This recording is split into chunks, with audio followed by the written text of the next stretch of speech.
We're here because free speech is under attack. We're here because people are being convinced that socialism works. We're here because people are being judged guilty until proven innocent. We are fighting back with facts. This is not a safe zone, so buckle up, Buttercup. This is the raw, naked truth.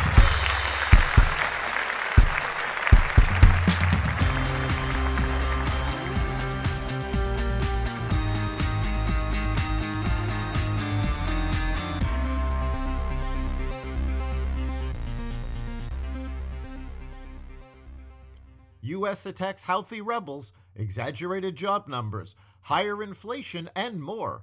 Welcome to the Raw Naked Truth. I'm your host, Eric Lopkin, and here's the news you need to know.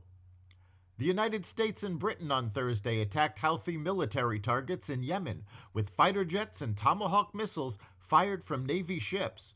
President Joe Biden said the strikes targeted Houthi-controlled areas where rebels were firing at ships in the Red Sea and endangering freedom of navigation in one of the world's most vital waterways.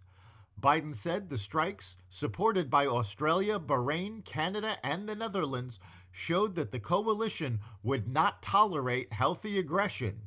Nasser al-Din Amir, vice president of the Houthi Media Authority, called the attacks, which hit the capital, Sana'a, and other cities, a brutal aggression against our country, for which they will pay absolutely. Dr. Anthony Fauci, the public face of the U.S. coronavirus pandemic response, told lawmakers this week that the social distancing recommendations forced on Americans sort of just appeared and were likely not based on scientific data. Fauci made the startling revelation in a closed-door interview with the House Select Committee on Coronavirus Pandemic. He also testified that the lab leak hypothesis, which was often suppressed, was not a conspiracy theory, and that the policies and mandates he promoted may increase vaccine hesitancy in the future. Inflation edged up in December, due largely to higher housing and energy costs, the Labor Department reported Thursday. The Consumer Price Index rose 3.4% in December from a year earlier, slightly more than economists had expected, and up from November's 3.1%. The rate of inflationary rise slowed by nearly half in 2023, but inflation continues to rise. The inflation declines in previous months fueled hope the Federal Reserve would soon start cutting interest rates, but December's data showed it will still be challenging to get inflation down to the central bank's 2% target. Former President Donald Trump bashed New York Judge Arthur Engoron during closing arguments in his $370 million civil fraud trial on Thursday, despite being told by the judge not to speak unless he agreed to refrain from criticizing the court or making a campaign speech.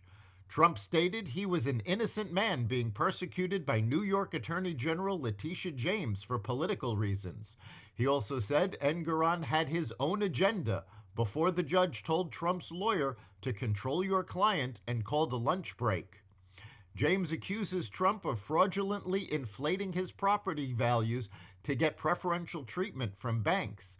Kevin Wallace, a lawyer for James's office, said Trump and his co-defendants acted knowingly and intentionally. Judge Engoron found Trump guilty prior to the start of the trial, despite the fact that no banks have claimed any fraud and there are no victims in the case. There have been so many irregularities that guilty verdict is expected to be reversed on appeal. The Defense Department Inspector General's office announced Thursday it would start an investigation this month into Defense Secretary Lloyd Austin's secrecy over his recent hospitalization. Austin was sent to the Walter Reed Medical Center on January 1st after developing serious and painful complications from prostate cancer surgery in December, none of which the White House knew about until several days after Austin returned to the hospital. The apparent breach of protocol sparked outrage from politicians. The House Armed Services Committee has indicated it also plans to hold an inquiry, which could involve public hearings later in the year, as President Joe Biden campaigns for re-election. Hunter Biden pleaded not guilty Thursday in a Los Angeles federal court to tax charges filed after the collapse of a plea deal that would have averted a trial while his father runs for re-election this year. Hunter Biden was indicted last month on charges that include neglecting to pay federal income tax on time from 2016 to 2019. During that period, Hunter Biden was fighting alcohol and crack cocaine addiction. The indictment says he willfully failed to pay $1.4 million he owed the Internal Revenue Service, instead spending heavily on such things as drugs, escorts, and girlfriends, luxury hotels, and exotic cars. Biden's lawyers say he has since paid what he owed with interest. The official U.S. employment reports chronically overstated how many jobs were created each month in 2023, potentially misleading Wall Street, the Federal Reserve, and Washington lawmakers about the true strength of the economy. From January to October, the government initially overestimated job growth in 9 of the 10 months. Eventually, the employment gains were reduced by an average of 55,000 jobs per month, an unusually large change. Some economists blame the low level of response by businesses surveyed by the Bureau of Labor Statistics to determine how many jobs are created each month.